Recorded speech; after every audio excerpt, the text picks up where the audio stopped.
and the 260 are of the sent emissaries, because Paul is saying the following when the Lamb unsealed. There's no rapture here. Here we have Mars.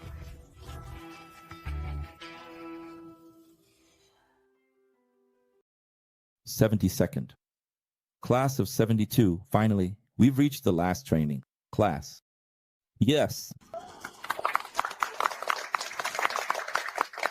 2 classes in 1.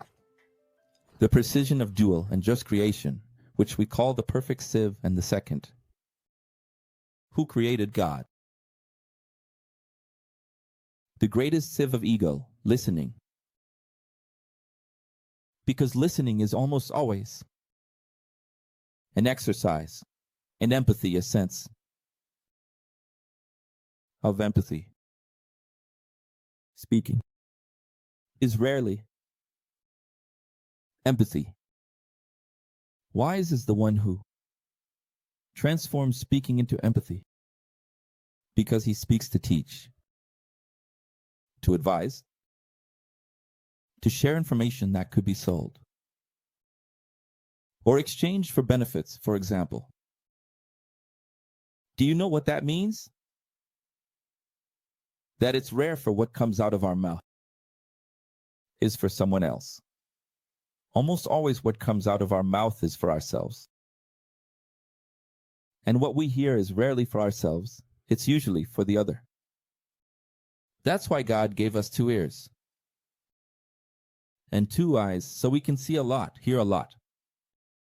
That is, to exercise the other more than the ego. What are you good at? And what would you say? I am a professional at this. And if I do it like few people or like no one else, what would you say? No. Sit in what you are good at and just watch and just listen to someone doing what you do professionally without criticizing them, but altruistically, wishing that everything goes well, even if inside you are stewing. When it's not you who is in charge. Can you do that? Imagine Professor Akel being replaced by students for a week. And sit there in the place of those students. And simply not criticize, understand. Do you see? What is the phrase the ego says the most? If it were me, I would do it differently. If you made an X-parallel philosophy as your ego desires, in a year, maybe not even that, you would sit with me and say, truly, now I understand you, Professor Acker, because I went through a bit of what you go through, which is what we call empathy. Forced. You are forced to. The last class of this University X of Wisdom is a continuation of another class. I don't know if you noticed that the class in I didn't like God. Why? From original soteriology, God's mathematics, because those who criticize the human being here cannot coexist, forgive, tolerate, understand. And tomorrow, as we say, they also won't like God. So people think that God, invisible, are the people who personify God and speak for him. Oh, God and I are close. God loves me, understands me, likes me. And you speak for God when, in fact, you have never heard a word from God's mouth about you, what he really thinks of you. Oh, but I feel it. He loves me. He gave his son for me. He wants the best for me. You go on Facebook, Instagram. If you start liking certain things, an algorithm will suggest to you they're the pastor saying, this year, full of blessings. Then there are 109,000 amens. Amen, amen, amen. It's a sadness. When you look a lot, it's rare for an X to appear there to say, what is this? Let's think, people. If you think, God is pay attention to the words, very different from Acquio, very different from Altair, from Winston, from William, from Jill Sarah. You are mistaken. Because God, as is very clear in the scriptures, gets angry, takes revenge, forgives, listens, negotiates, ignores. Do you know how many times it's written in the Bible that God turned his face because he didn't want to know or hear? Have you ever imagined how sad it is to stand before God and think, God, the love of my life arrives there? He ignores you. But Proverbs, another proverb from the Proverbs X. Who likes it? I like it. Who agrees? I like it. But who understands? Never goes back. Because the secret is to understand. I think God could have done it like this. Oh, no. From God, I would never say that. Like this.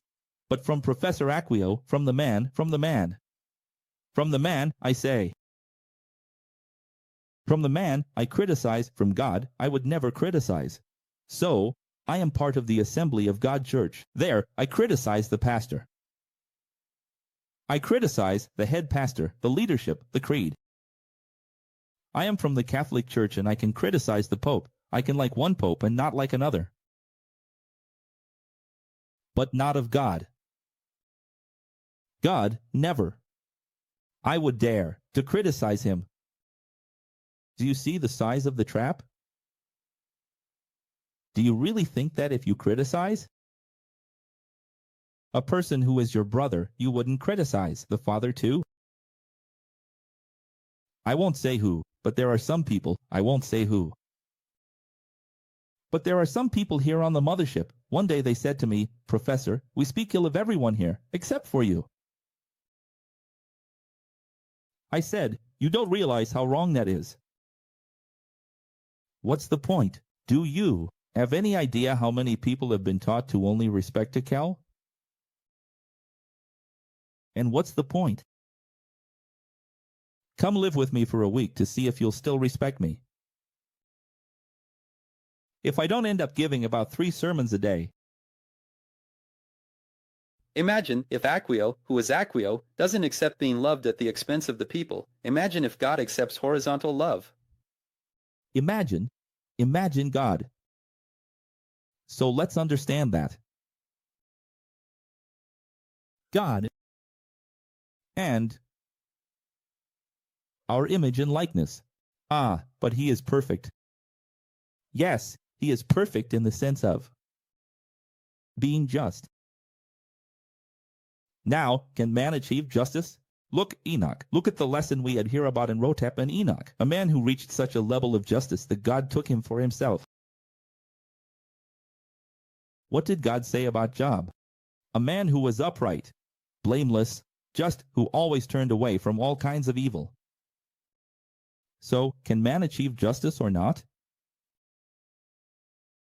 The Creator is not up there, but incarnated in whom? In each generation, in the distribution of gifts and callings for the unity of the body in each era. In each era. Wisdom incarnates in people, because the harvest of the saved is done in each generation. In all generations there have been, and will be men, who are just, and who are representations of God. Is it God who chose these people to be? No. The man who chose to be just and walked a righteous path. In God's justice, as we saw in the original soteriology class, will be the basis of divine judgment. What did we see in the original apocalypse, which I hope you haven't forgotten? In the apocalypse, God asks the martyrs, what do you want me to do? It is not God who will judge and strike the gavel. He says, what do you want me to do? With your tormentors. Do you have any idea? But, Lord, when did I offend you? You understand what this text is about, right? When did I criticize you? Isn't this the expression people will say after death? 1 minute after death? When did I turn away from you? Since when would I not help you? Do you really think that I, a mortal sinner, would ever have the audacity to say I wouldn't help you? You know that if a hologram starts right after death, people will say, I never criticized you, Lord. I criticized you. Never, never did I seek. At what moment did I blaspheme? At what moment did I criticize? So, when the scripture says, cursed is the man who trusts in man, it means cursed is the man who trusts in himself, not in others. If it were in others, it wouldn't exist. Love would be counterproductive. So, Jesus came to summarize the entire law in love. And he himself says, do not trust anyone. How does he say, love and do not trust? If the principle of love, 1 Corinthians 13, is trust, being a guarantor of. When we look at frames, we find flaws or apparent flaws according to our eyes, the education we received. Remember? What are we?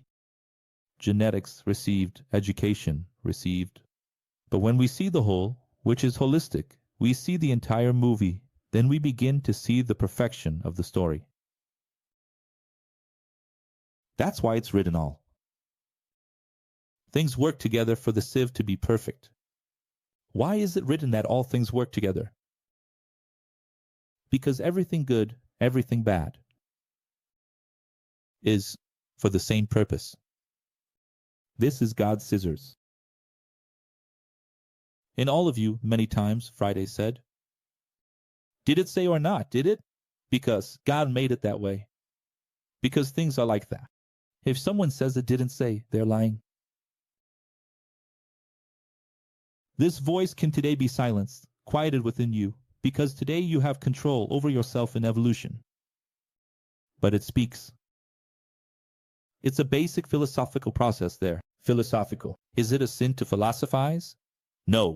God did not take philosophy away from us. Philosophy is the freedom to reveal ourselves. Right after, out of fear of blaspheming, as you learned in churches and religions, you reprimanded those internal voices, thinking they were external. Diabolical. Because you learned that way, right? So you learned that those voices are not yours. But they are yours. It's the natural internal conflict. Our critical spirit needs to be dominated by error, which is unity. It's the devil planting these thoughts here in my head. That's what they say. But when internal criticisms come for the men who told you the truth, then you don't say it's the devil. Then you think you're critical and intelligent. Well, I revealed to you that the word demon means exactly that. Thought. Critical. Intelligent. What are daimons? Beings with intelligent, critical thought. They are opponents of intelligence. They love to say no, just to appear intelligent. If you don't know the behavior of the Nephilims, the Alikins, it's to say no just to be stubborn. Just to be rebellious, just to seem intelligent. Everyone said yes. You sit there in the last row and say no. That's the attitude of the daimon. Because it doesn't corroborate with anything. Oh, but it's my constructive criticism. Those people who use this argument of constructive criticism scrutinize their lives. Because since I was born, I know, since the 80s, I have never seen one of these people produce anything. Because the thought claims to be constructive. And I analyzed the lives of these people, my whole life. I discovered one thing: they haven't built anything. Have you noticed that every person who talks, it's a thought of constructive criticism? What have they built? Tell me. Do you know at what point in my life I allowed myself the luxury of sitting somewhere and saying, I'm here to give constructive criticism? I never gave myself that luxury. I simply rolled up my sleeves and always helped. In the church, system, and outside the church, system, no one changes. I always worked. I always helped with what I believed in. I never stood still saying, I'm here for constructive criticism. What did you want? For me to stay there in the Assembly of God, in the Baptist Church, until today, saying, I'm here with my constructive criticism. And there are people who are still there today, with their constructive criticism. Does it solve anything? It solves nothing. So I don't know if you saw that I posted the little mouse on my Instagram. Who saw it? We saw it. The context is as follows. The little mouse very wisely took 100 Brazilian reals and said, here it is. Look, I'm going to explain to you who don't understand politics. 40 reais? 40 reais. It's the part we pay. Interest, Brazil's external debt, what Brazil owes. Another 40 reais is to pay. The public servants, who often provide poor service, the civil servants, who earn 10, 15, 20, 30, 40, 50,000 reais sitting in air conditioning. These salaries should be like this, if it were the same for everyone, if it were fair. The other 18 Brazilian reals is to pay for retirement. Then he showed in his hand and said, there are 2 Brazilian reals left to build ports, airports, railways, highways, schools, hospitals, basic sanitation. Can you understand or not? Then he said, the system needs to change and use a curse word. But isn't it? Wasn't it the code I put in? And isn't it true? Now, does it help to a constructive criticism? If we never do anything, nothing will happen. Tell me, did Jesus just offer constructive criticism of the system, or did he truly lead? Did he lead a thought, a change, a conscious metanoia in his generation? He led a conscious metanoia in his generation. That's what the word Christ means. Doubt exists within us. Matthew 4, Luke 4. Jesus had no doubt. Jesus was not riddled with doubt. Write this down. Doubt is the devil. You know that the word doubt is devil. Faith is God. Faith is God. Doubt is the devil. To test, scrutinize our faith, and reveal it. Why does God allow philosophy? Why does God allow thesis and antithesis? What is the antithesis? The devil. What is the thesis? God. And what is the synthesis? Faith. So what happens with churches is that people say, I believe, I am a believer. But you are a believer in God thesis. It never was for you. Riddled antithesis. To truly have faith, you have to go through doubt. Only after you go through doubt will we truly have your faith. So what is the maximum X? Every sieve needs to be unjust to be a sieve. You didn't come into the world thinking the sieve would be fair, did you? But what about those who say God made a mistake in creation? So let's go. Let's destroy everything God made. And you will do it with violent, compulsory empathy and hologramming. You will build the world your way, okay? How do you think it should be? What is right? And your relative truth. And do you know what you will understand after years?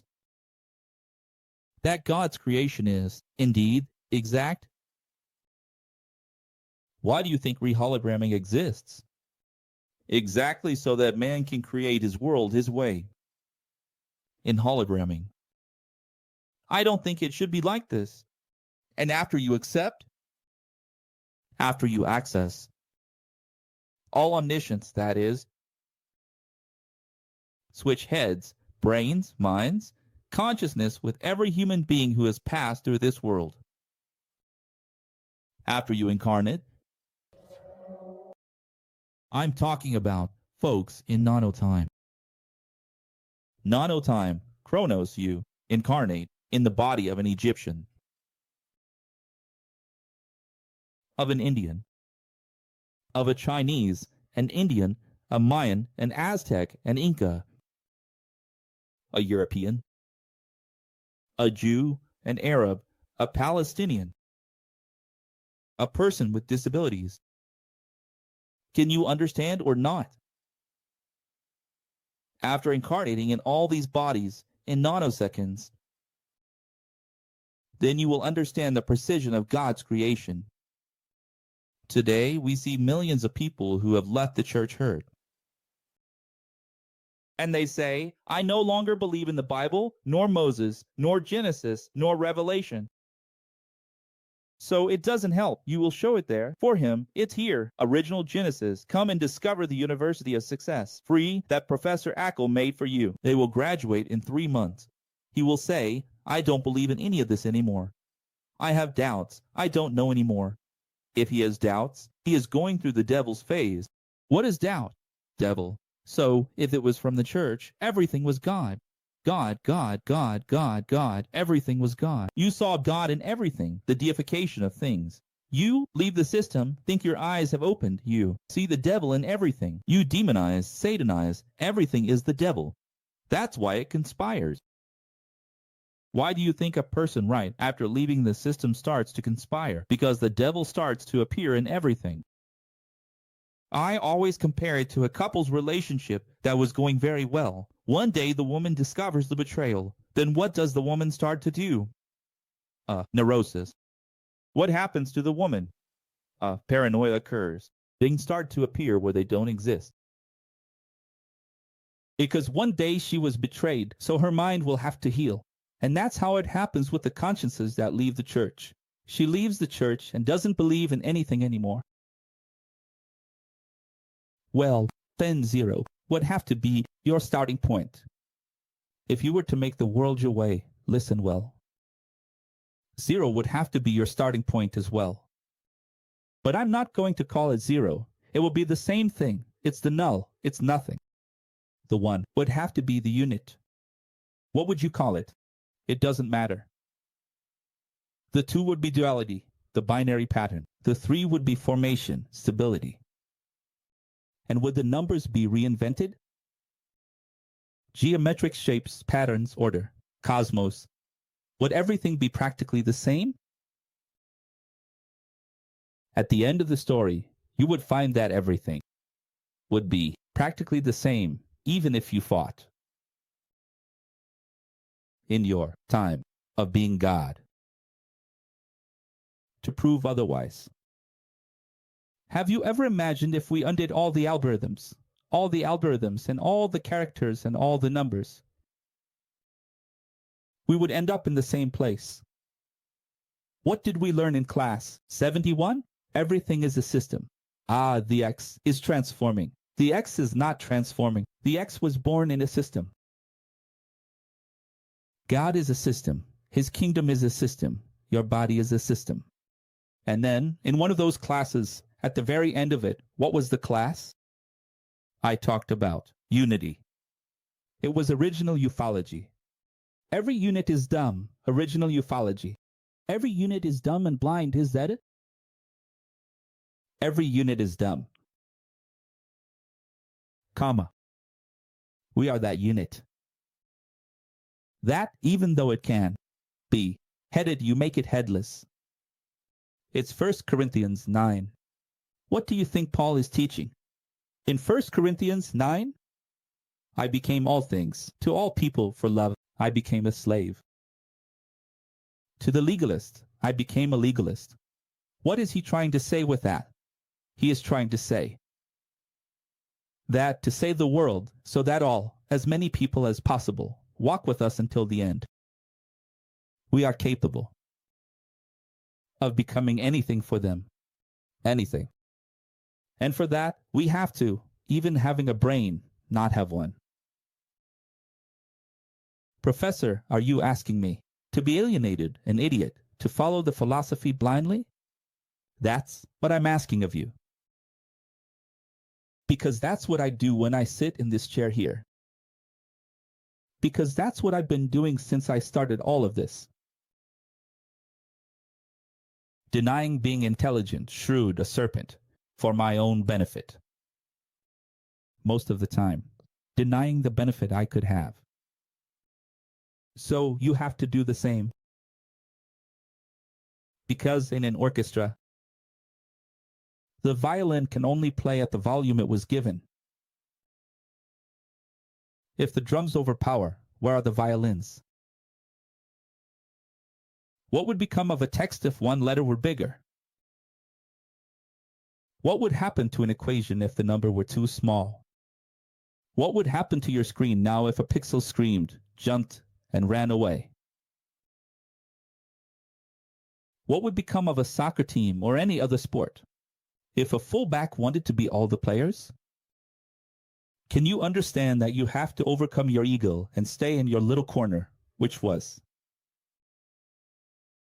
destined for you? Vocation. That's why it's there. 1 Corinthians 12, body. The chapters of unity are 1 Corinthians 12, Ephesians 4. We were born this way. The X was born this way. In these two golden texts. What do these texts talk about? Ear. And we had the experience. You will see what happened in The Apprentice, which will be every 3 months. And in the Fear Unique Edition. A group cannot have many leaders. It must have only one leader. If everyone wants to be the brain, how are we going to move forward? But my fear, once I played in an orchestra, I'm talking about association, I'm talking about assembly, I'm talking about unity. And then I was deceived and got hurt. And today I'm afraid to free myself, to let go, to allow myself. You will have to free yourself and allow yourself. Why? Because if the conductor doesn't ask you for craziness, just play. If the music is coming out, if the symphonies are coming out, if the classical nights are happening, if the people are coming, if the music is feeding the masses, just play. So, is every unity foolish? We are those who could be and are not. What is the name of this? What is the name of this? The name of this is Christian.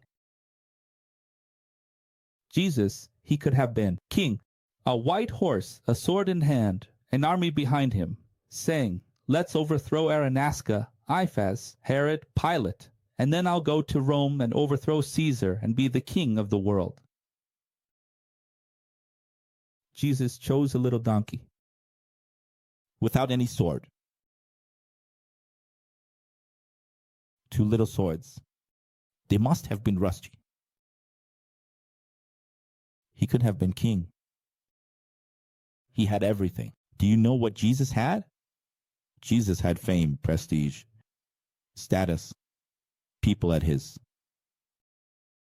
disposal to defend him, to help him, to sponsor him. He had everything. He had money. He had soldiers. And he didn't want it. In other words, what is a Christian, gentlemen? The one who had critical thinking, the one who had a brain, the one who had individuality, the one who had ego, the one who had freedom. And he denied the ego, denied the freedom, renounced his self, renounced his power, renounced his being, renounced his having,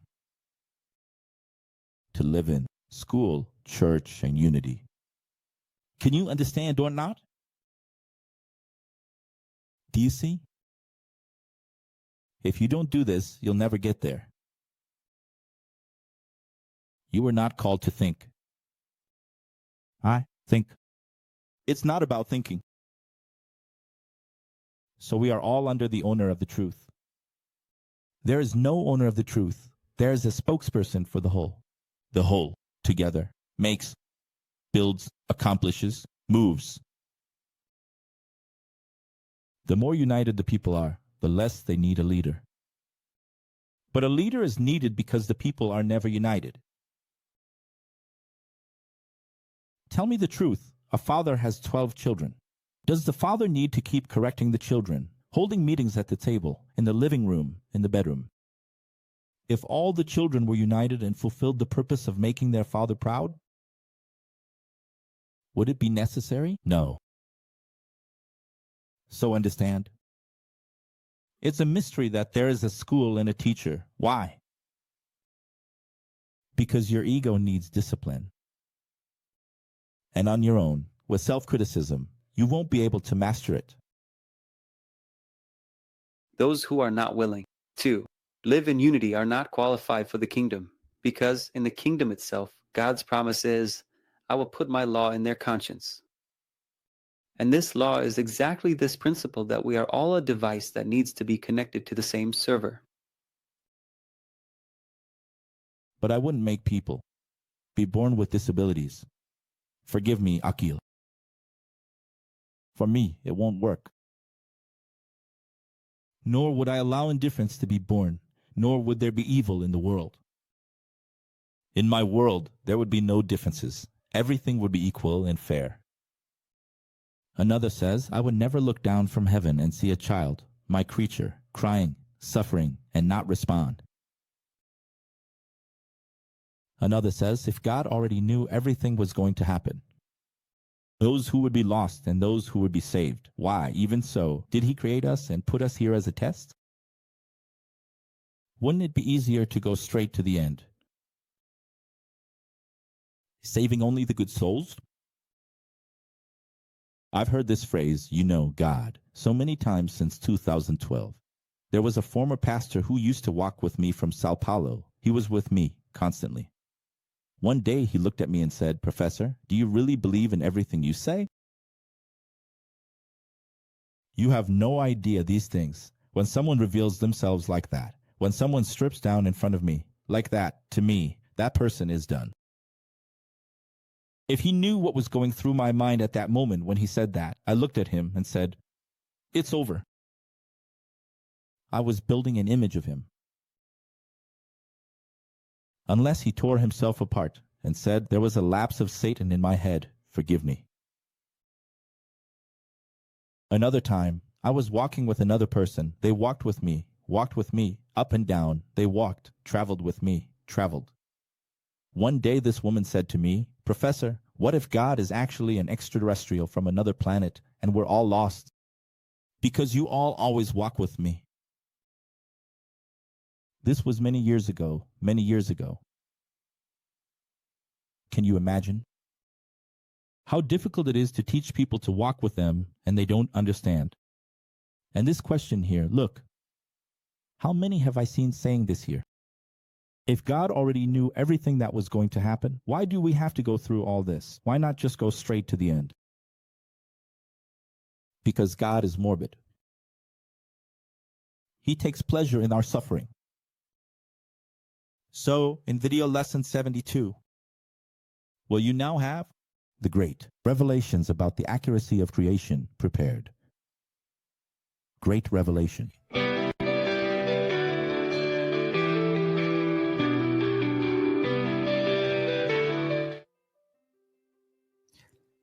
If the world, number one, there are always 3 points signed. If the world were only good, that is, if only good people existed, would God be just? No. Those people would be robots. They don't think. Not even God wants that. I don't want that. Who would want to have that? Would you like to have a spouse who loves you? Because they have AI installed inside them or because they have had their critical thinking removed? Would you like to have a child who was born with a chemical, a pill that you put in their mouth? And every day you give them that pill, they say, I love you. Would you like that? Number two, if the world were evil and only evil people existed, then how would God be just? You need to answer. Then not even God would be good. Then goodness wouldn't even exist. And if the world were dual, well, the world is dual. So how is the exactness of creation supposed to be? From another angle, reveal.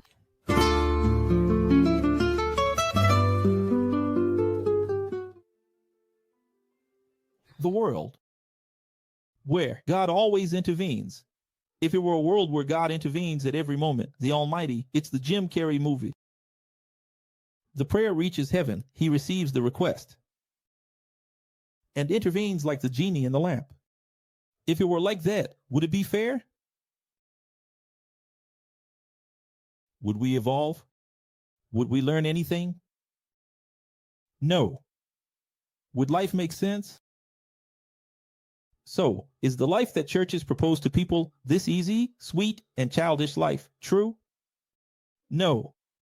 2. The world where God never intervenes. If God never intervened, never even made the Bible, never spoke to man, never raised prophets, nor judges, nor a nation, nor Israel, nor the Torah, nor anything, and completely abandoned us, how would we know him, seek him, understand him, if there is no revelation at all? Can you imagine a sieve with no clues? Every secret has a revelation. Every mystery is only a mystery because one day it will be revealed. And the world where God intervenes only when there is unity among the creatures in creation. This is the world that God made. Therefore, the precision of creation, do you understand? Reveal again.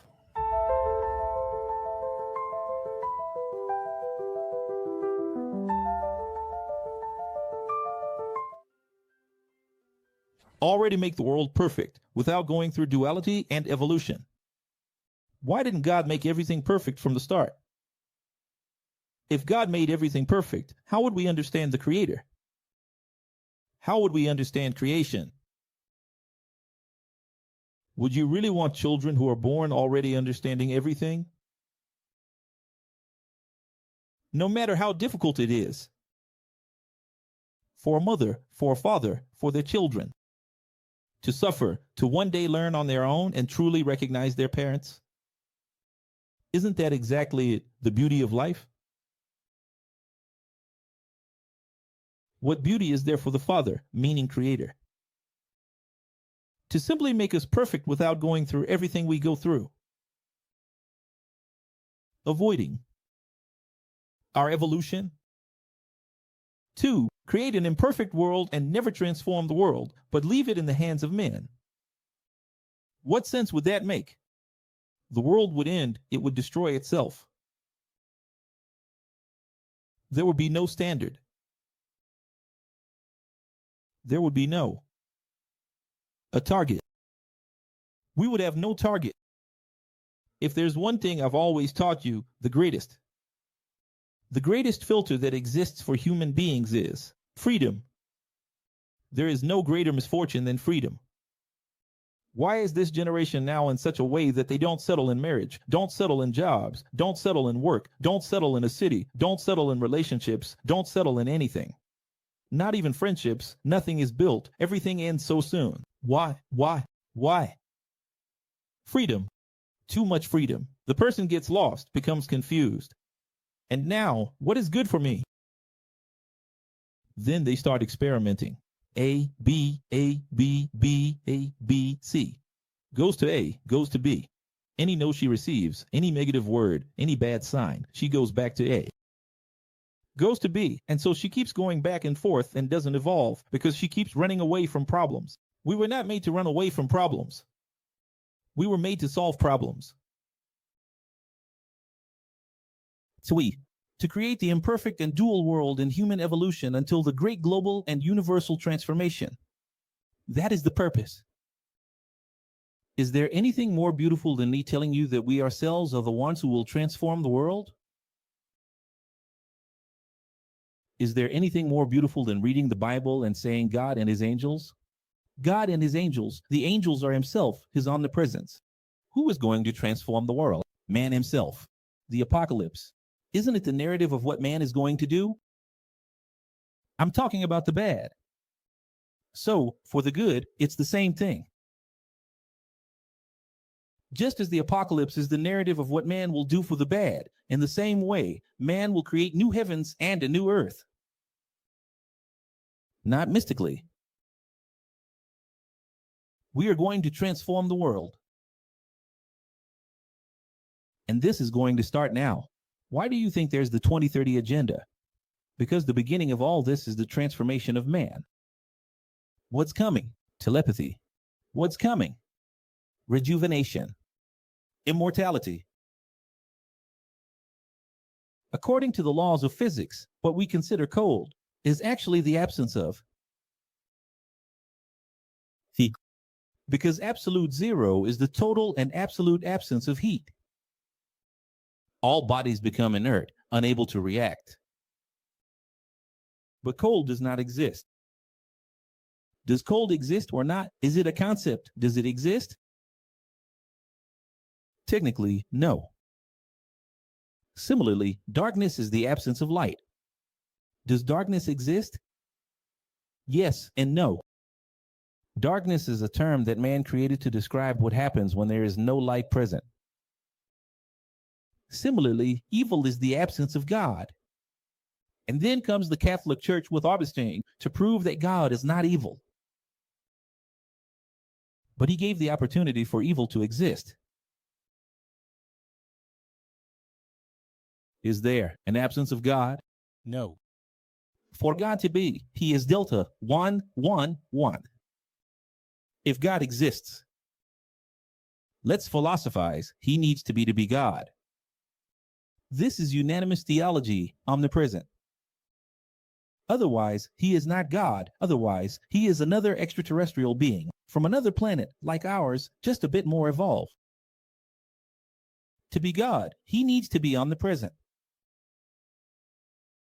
So, what is evil? The freedom of man, the creature. Look at that. To criticize, to oppose, to deny. No. How nice it is to say no to others, right? Not wanting, being contrary, choosing to walk alone. Can you understand what evil means? Evil is the option of not wanting. Evil is the right to doubt. Write this down. Evil is the right to doubt. So, is doubting evil? Which is not evil in the concept you learned. Evil. The devil is simply having the right not to want. At least for now.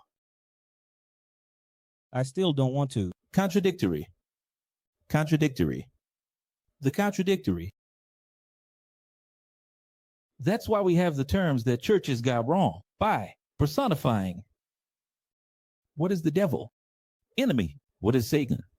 Adversary. What is a demon? Intelligent. Contrary criticism. What is the Antichrist? The name already says it. So, all these beings who created up to 9 layers of hell and infernal departments, and soon it becomes an infernal stand-up with infernal hierarchy, are, in fact, quite simply, actually synonyms of our denial. Of all the times we, instead of being together, are separated. Because the word devil means to divide. Division. 2 visions instead of having one. I go there just because of my ego and create another vision. And I even say, this is democracy. But that doesn't help at all. Have you seen cryptocurrencies? There are many. Now they are all merging. Why? Because they don't survive. Have you seen companies? There are many. Oh, that's important. We can't have a monopoly. But then, what happens? They merge to survive, because if they don't merge, they die. Capitalism is beautiful. Maslow's pyramid. Many opportunities. But if tomorrow or later they don't unite, all will fail. Bankruptcy is right there. What is the only way not to go bankrupt? to unite, to yield, reveal.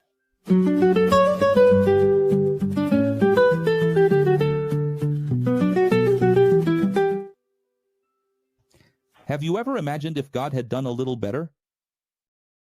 Who watched the movie Lucy? What do I mean by a little better? Let's suppose that your capacity to use your hearing was just a little greater. Or vision, or speech, anything. Let's suppose we had a bigger arm. If you think just a little, you would understand that all of this would lead us to a collapse. Just so you know, God was so precise, so mathematical, that even in our cerebral limitations, God made everything perfect. Can you imagine a person with 10, 20% more cerebral usage than everyone else? What would happen? That person would become completely wealthy and dominate us. If we really came from chance and nothingness, just imagine 10 human beings with 20% of the brain instead of 10. It would be our end. If that doesn't even exist, and they already created Aryanism, a superior race, to kill the others. I don't know if you're aware, but in Sudan, there is currently a decimation of Jews. Arabs are killing people with machine guns. Why? Because they say they are an inferior race. This conflict exists all over the world. And if, with that capability, they chose evil, imagine a person with 20% of the brain choosing evil. There are then defects in the matrix, in the source code of God. The programmer of the universe has flaws, has loopholes. There are shortcuts. That's why I say God doesn't interfere. People keep saying, oh, privilege, privilege, it happened. Now, there's a video going around on Instagram of a father and a child. That, well, just as they were about to leave the house, they found a coin on the ground. Then, a discussion arose on the internet about whether this coin was placed by God, by an angel, or not. Did it appear? Was it there or was it not there? Because after the girl picked up the coin, when they bent down, when they picked up the coin, an out-of-control car came by. That would have hit both of them in seconds. A tragic accident didn't happen. Then people say, hallelujah, now it's God. It's beautiful, isn't it? The coin that saved them. But did it save only them? Every day people die who don't have a coin to pick up from the ground. Children. Innocence. So God chose only these. No one thinks, right? If God made a mistake in creation, all his judgment would be invalidated. Think about a contest. When there's a writ of mandamus for a wrong question, that question is annulled. But if many key questions are annulled, the entire test is annulled. How would God judge the world if he had left a shortcut? Would God have to save everyone? Or reschedule, which means to redo creation?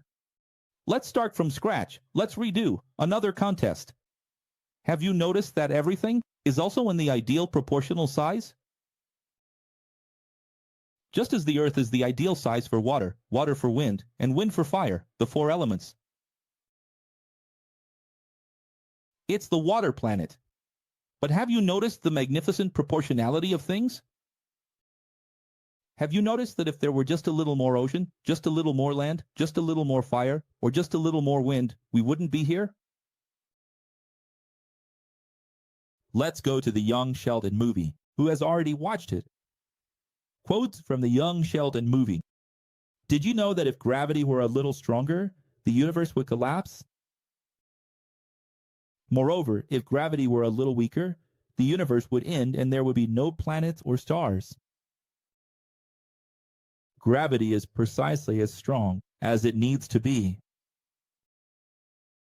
And if the ratio between electromagnetic force and traction force were not 1%, life would not exist. I ask you, what are the chances of that happening? And what do we call that? The precision of the universe? It makes logical, that is, aletheia, which is the Greek word for truth. The Greek word for truth is meaning, aletheia. What is truth? Everyone has their own truth. Truth is meaning. It must have meaning, cohesion, coherence. It must conclude that there is a creator.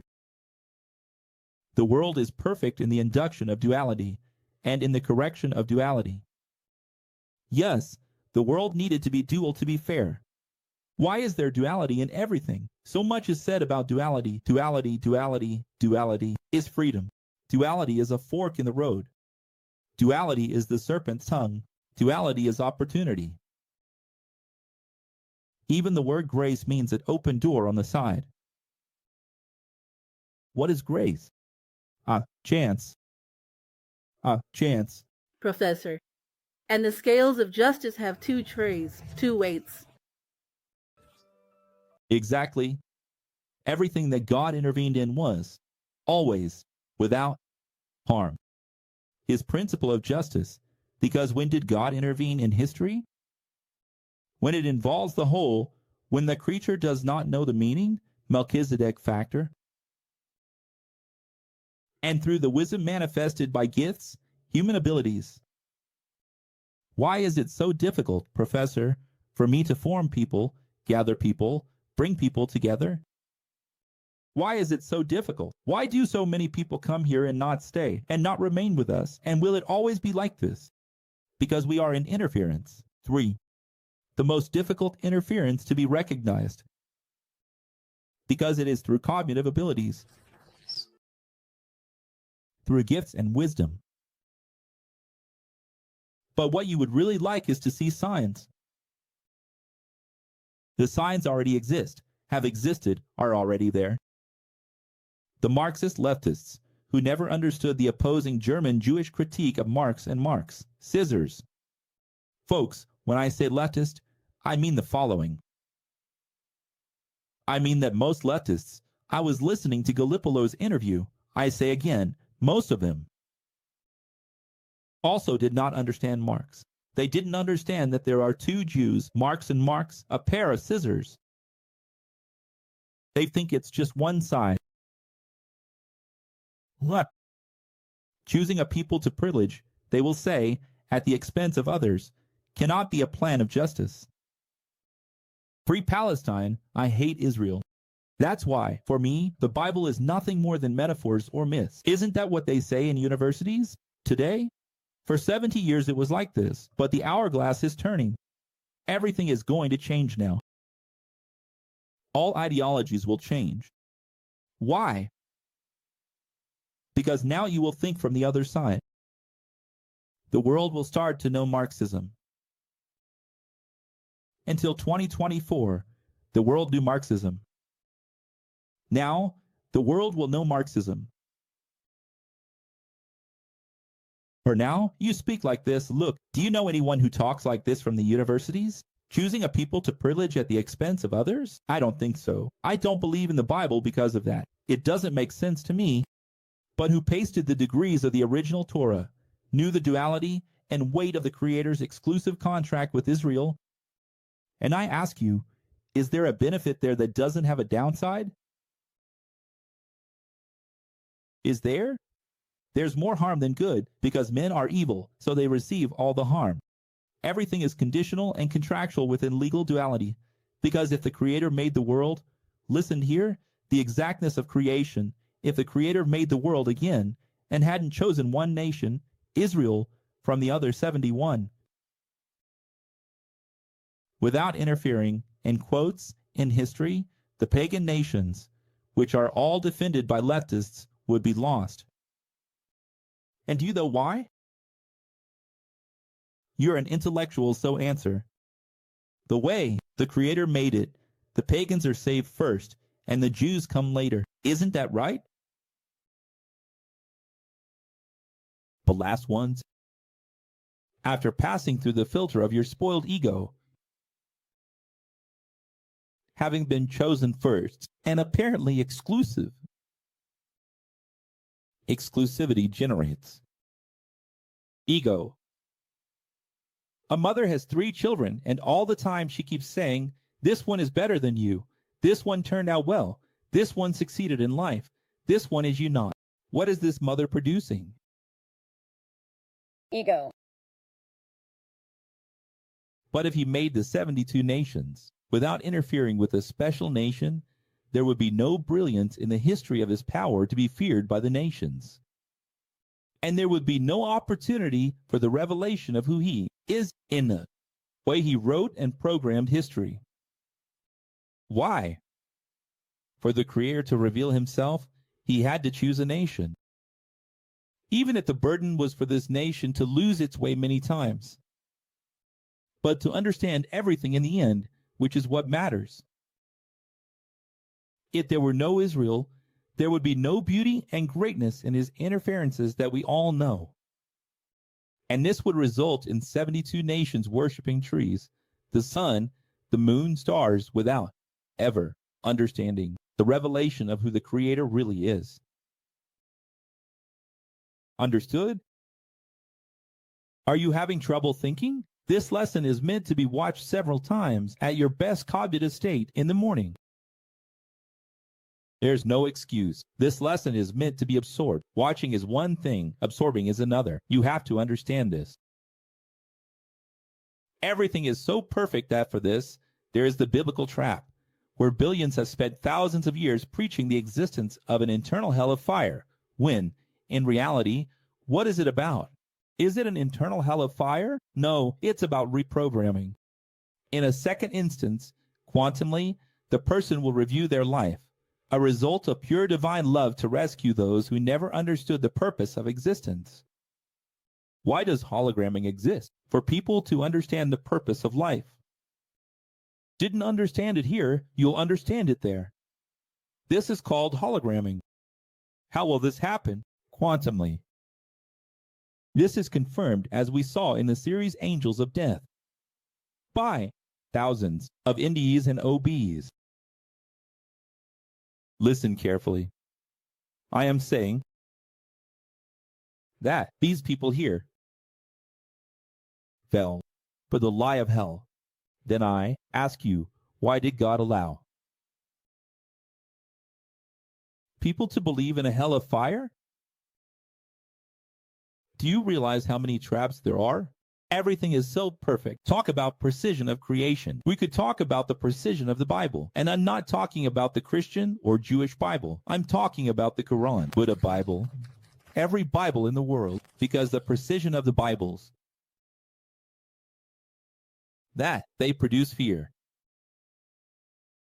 grief, and guilt. In other words, God creates terror in literature. But in the end, what is all this? Education. Even if it's not, even if it's a children's story like Little Red Riding Hood, it's still education. What differentiates the Creator from us of all beings and differentiates the evolved from the unevolved? It's the vision. Well, the Creator foresaw all things happening in the window of temporality, in the cosmic sheet of time, space, and matter. And, upon approving, when he pulled the temporal window and said it's good, he executed press play fiat. What is the word fiat lux? Let there be, let it happen. Play on Om. And, to correct the chosen nation in its ego of privilege, he raised prophets. What is the function of the prophets? A bunch of bearded people in caves know to report, denounce, correct the mistakes of the contracted ones. Why? Why are there no prophets? Answer me, for the pagan nations. Is there greater accuracy than this? And if God had revealed himself to all nations, then all would be lost immediately. He would have to reprogram the entire world. Because if he revealed himself to one and it got lost, imagine if he revealed himself to all. Do you realize that everything has its time? And what determines each phase of time? Evolution. You evolved. graduated, it's time for you to receive a little more. As you evolve, you receive more. Information only comes according to evolution. Did you understand what the ego is like? Look, what if the Creator makes the 72 nations and doesn't reveal himself to any of them? Then I ask, what beauty, wisdom, Tiferet would the story have? Name me, an agnostic, atheist who doesn't know about the Red Sea parting. Tell me, you can say that it happened naturally, scientifically. You can say that it's a myth of Moses. But that the story is beautiful, it is, and there's not an atheist who doesn't bow before such a beautiful story. Unsurpassable. Now someone says, so why did God create the ego? Well, for there to be freedom of choice, the individual self, which freely chooses to love, believe and hope, or to hate, doubt, and be frustrated. What do you want? To love, believe, and hope, or to hate, doubt, and be frustrated? Without ego, we would be spirits incarnated in robotic flesh puppets, doing only what the Creator wanted. Then the concept of good wouldn't exist. Only the normal would. It is evil that makes good exist. If evil didn't exist, good wouldn't exist. If good didn't exist, everything we did in life would be normal procedure. Just natural procedure. What discernment? What we have? So, Eve, when she reached out her hand, that's the metaphor. Metaphor. When, Eve, which means us. Eve is not a woman, Eve is you. Rev. Humanity, when it reached for the fruit of immortality to understand all things and be like God in omniscience onyx. They were expelled. But darkness. They fainted. When they opened their eyes, they were outside. Why? Because the time hadn't come. Because they had to go through school. Life, Civ, is a school. You know you can very well give life the synonym and call it a Civ. And you can very well call the Civ a school. Our life is a school. It is God educating us and preparing us to be gods. No one will become God without school. How do you think you will reach the divine nature, be divinized? Without school? What did Jesus do when he was on earth, if not a school? And did he need that? Did he come to save or to condemn? Much more to condemn than to save, because he came to prove that man can, indeed incarnate and evolve. And if he could, under those conditions, evolve as a man, you will also have to evolve. And here, if you are truly wise, you realize that the metaphor of Job from Solomon is a metaphor. It is, in fact, the metaphor of our life. It is not the story of an Arab sheik. It is my story. It is your story, like Eve. Haven't understood yet? You will understand now. Reveal.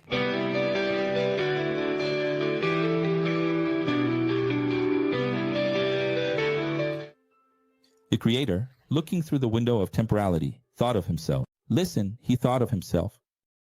Were we made in his sea of wisdom? Then, he is also dichotomous. His consciousness is also dual. I am seeing man in the year 3000, 4000, 6000. It could be today, 2025. It could be 2030.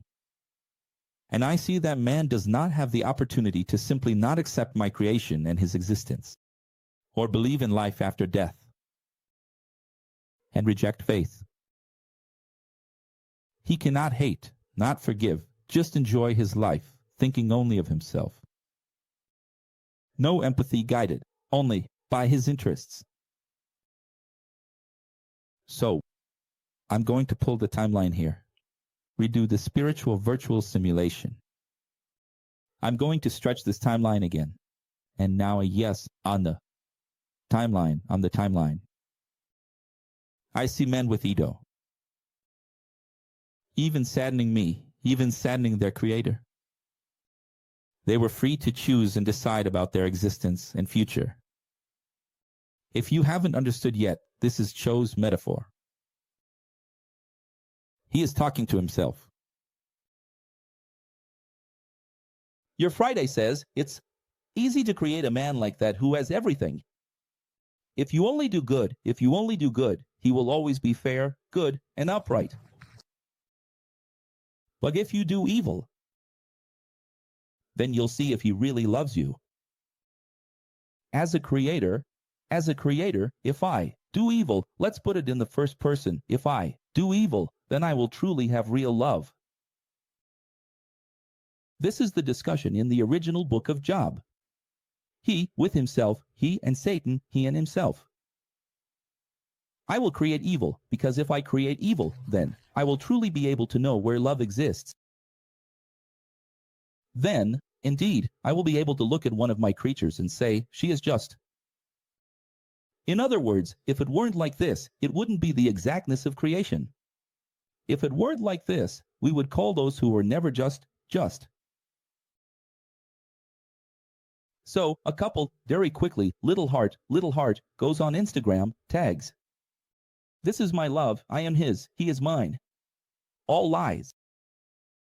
Goes on Instagram, tags, I find it so ridiculous.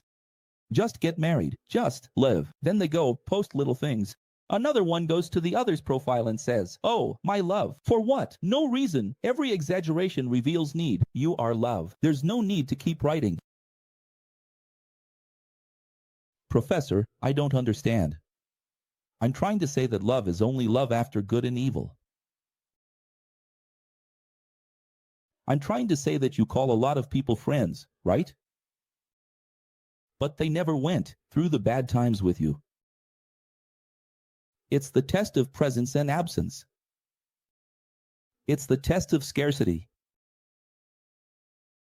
and abundance. Then you can look at someone and say, that's my friend. That's my love. That's my dear. Besides that, I tell young university students today, listen, you have compassion for a little animal. You have compassion for a dead baby.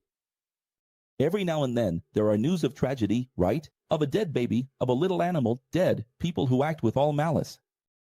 And it's really sad, very sad. But some of you, I said some, do not have mercy on your Creator God who came to the world to die for you.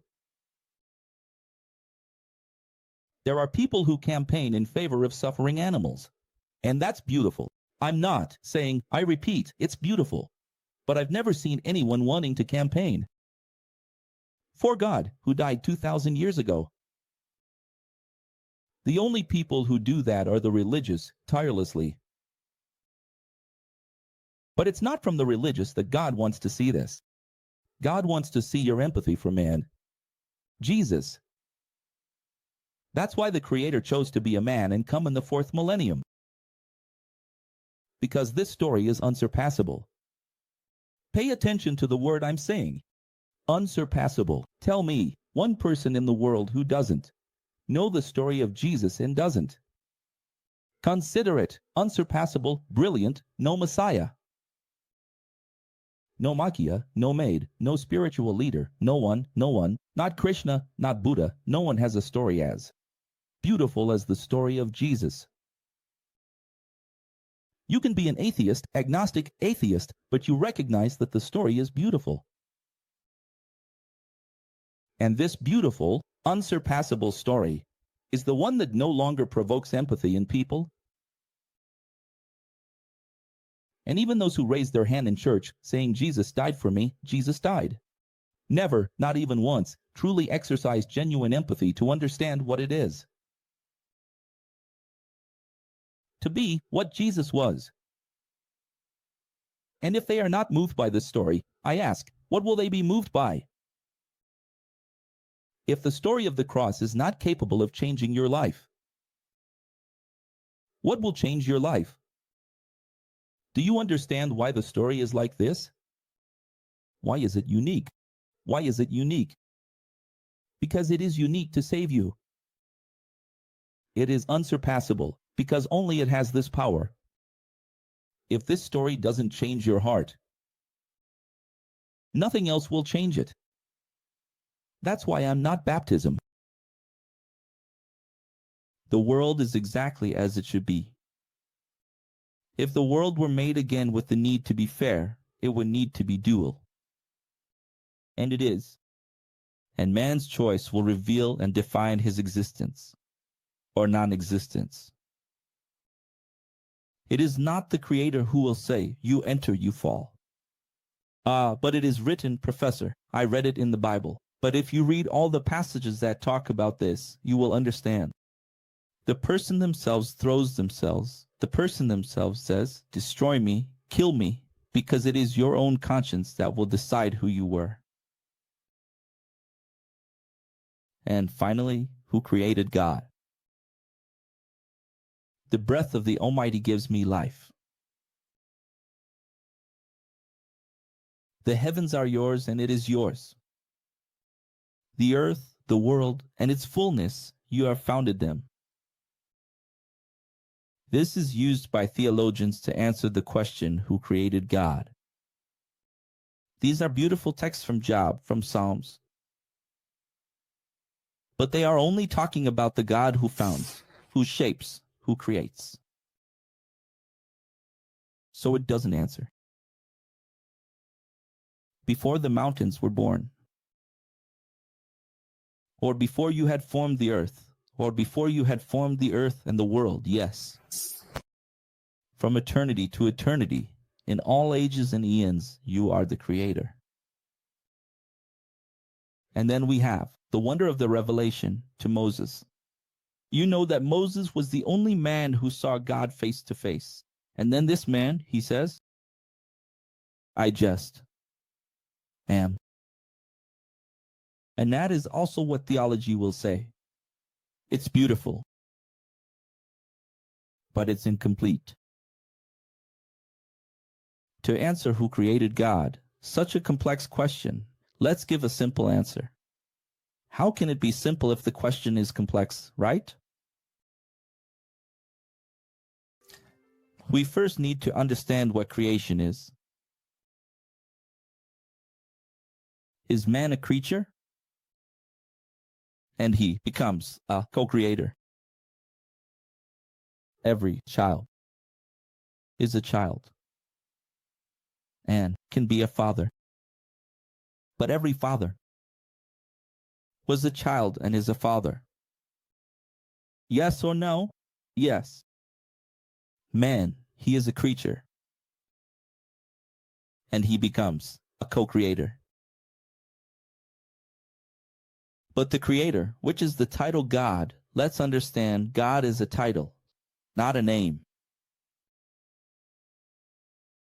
So look, I am demystifying the very question. Who created God? We have to answer what creation is and what God is. If I don't understand either term, I wouldn't have an answer. Let's go reveal it. In the beginning, there was zero. And zero was God. First of all, God is a title, not a name. The four, being God. It's incredible what people say. Before anything, he is God. No, before being God. He is the uncreated, the uncreatable. Understand? Therefore, for us, still limited to 10% of our brain, he is unknowable. But we can know him before death and access omniscience. Already here? That's why this class exists. That's why Supreme Wisdom exists. That's why Revelar exists. hacking the celestial files. Knowing in life what we would know after death. Is it possible? Yes, it is possible. Shall we go? It turns out that to create the zero, which is the absolute, the uncreatable, is retracted in itself. That is before being a creator. He is in creator. The problem with all theology is that it wants to understand God starting from the number one. And God is not the one. God is the zero. The question, who created God, starts from the number one. In front of you, there is a power on and off symbol. What is on and off? If not, the zero and the one intertwined. So, the question, who created God, it is within the dimension of one. Then the zero becomes one, which is Yah. From Hallelujah. Yah, Yah. So, he is creator with the title God. So, we are trying to understand things within the framework of religions. That's why it doesn't reach. Therefore, the question, who created God, only takes into account when false time already exists. Chronos. Didn't I post on my Instagram? An island in Finland, where time doesn't exist,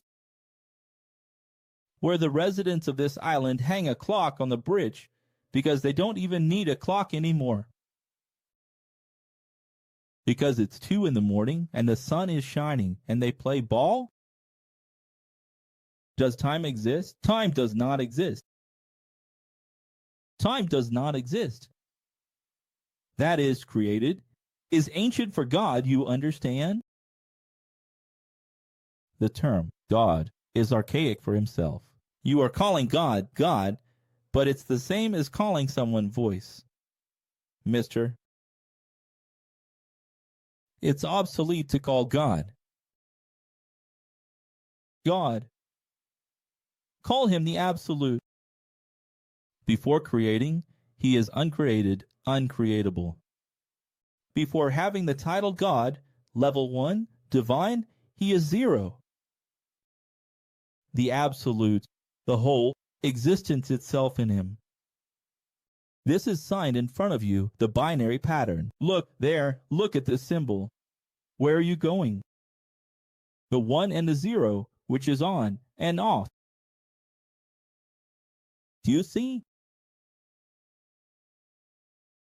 God is not an old man with a beard and white hair on a white throne. God is also not a mythological God. This religious God and this mythological God, we are atheists. We are atheists of this God. The original theology reveals to us the Creator is the I Am. Always has been. But it is more than that. He is before creation itself. To create. It is something he does after being. Isaiah 40, 13 and 14. Who was God's teacher? Who taught him? Who was his counselor? Who showed wisdom if he is wisdom itself? A wise person holds no grudges, forgives, and always overcomes their ego for the whole and purpose of existence. Learning, the supreme axiom of life. Write it down, supreme axiom of life. Everything is nothing. What is everything is nothing. This is the ability we have to reach such a high level of no longer valuing small things.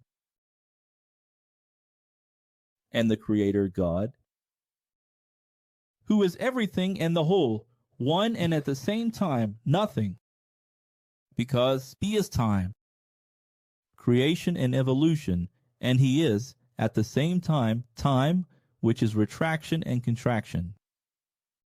You have to understand that when I ask who created God, I am talking about creation and evolution. I am talking about expansion. But before being creation, evolution, and expansion, God is retraction and contraction. So, God was not created because he himself created creation. He himself created the verb to create. He himself created the possibility of cellular division, of material multiplication. He himself created the expansion of the heavens. He himself created the void to be something. God is all the possibility of existence. The question, who created God, is it childish? Asked by limited temporal creatures who do not know, or did not know and now know, that the Creator, before creating, he was nothing. Chaos, retraction, contraction, dark matter and light without form, the void, the absolute in himself. God is God within the expansion, which is creation. But before being God, he is the uncreated absolute. In Hebrew, when he spoke to Moses, he said, Haya. Haya. Look, how interesting. He is Yah, isn't he? When he earns the title of God, he is Yah. And he says, Haya. Yehyeh, Asher, Yehyeh. I am the existence, reality, and meaning. Do you know what he is trying to say with I am? In Hebrew, Haya. I am the meaning of things. So, creation is talking about time. It's talking about the construction of history with memory. After time closes, this memory involves contracts and returns to God.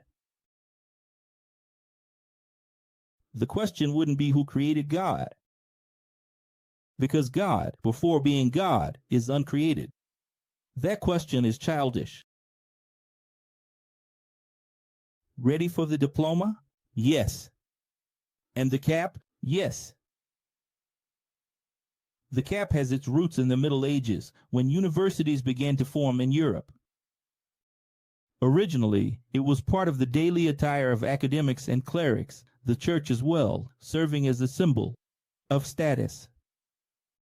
Over time, the cap evolved and became an essential part of academic attire, used in graduation ceremonies representing knowledge and academic achievement.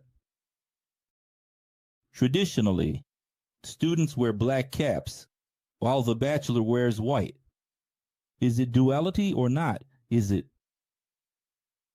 After the graduation, students throw the black cap into the air as a sign that they are leaving behind the status of a student without light.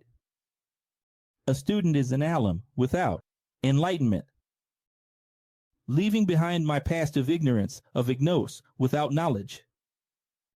In the ritual of naming new cardinals, they receive the purple cap from the hands of the Pope. And here it is signed.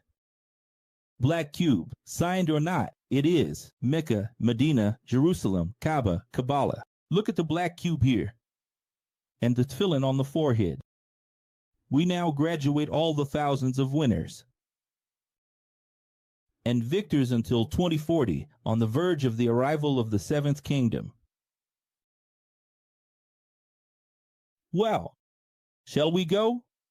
Shall we go to this moment? Calm down. Hold on. Hold your heart, because you are bad at reacting. You are really bad at reacting. I'll have to take a course on improvisation and getting excited.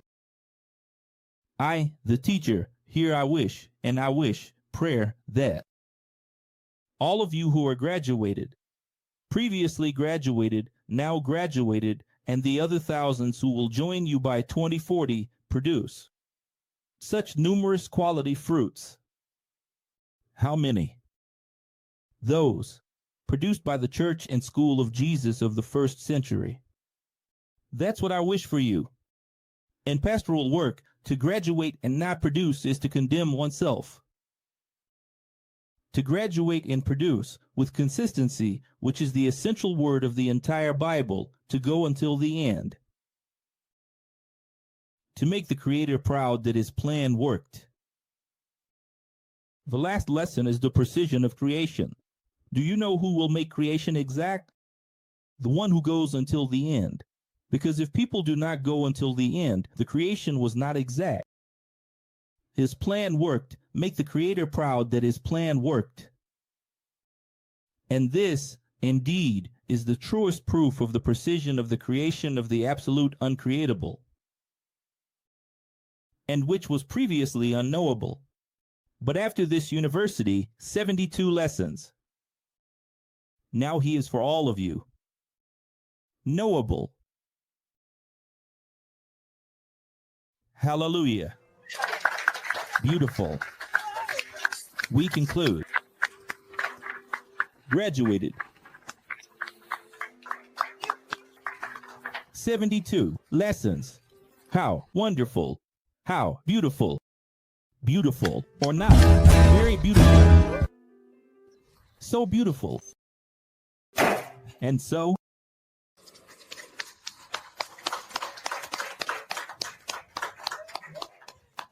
good stuff. And now, gentlemen, we congratulate everyone there. Here on the mothership, full today, the chat full. Feeling like crying? Cry, cry, cry. Don't just feel like it. I made a mistake with you. Hi, Marte Francisca. I made a mistake with you. I made a mistake with you over these 13 years.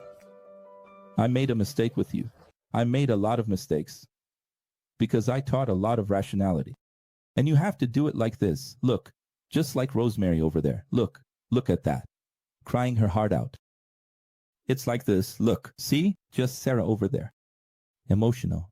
Alexandra. The school and Linda has to cry, has to pour out. Is anyone crying here? Look for it, camera. Look for it. Go to the face of the person who is crying. Go to the face. It has to be on the, you know? That's the point. Why? Because it's not possible to understand so many things and just stay there. Opaque. Lifeless. Dr. Enrique said, Professor, your classes sometimes make me want to jump. Jump, son, jump. You have to jump. Because then comes the question. Reactionism. Because the charismatics and Pentecostals and some spiritualists, Umbanda, do it. We cannot do it. It's not them. It's the exactness of creation. If we did everything again, we would be the same. In fact, the reaction of crying, jumping, rejoicing is a human reaction. It is not linked to any religion. What did David do? What did Paul do? Do you remember David? He took off his clothes, started dancing, jumping, crying. It lasted 3 days. Why? They are reactions. Natural chemical reactions.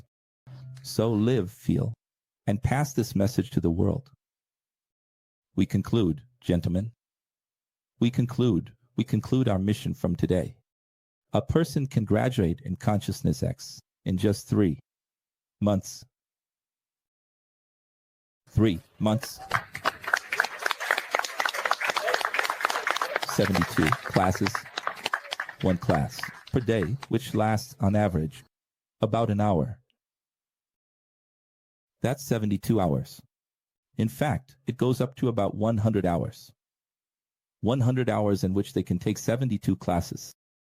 1 per day. They graduate before 3 months. considering the busy life. Soon comes the 4x3 schedule. You will have more time. But still, you can graduate in 3 months. This is wonderful.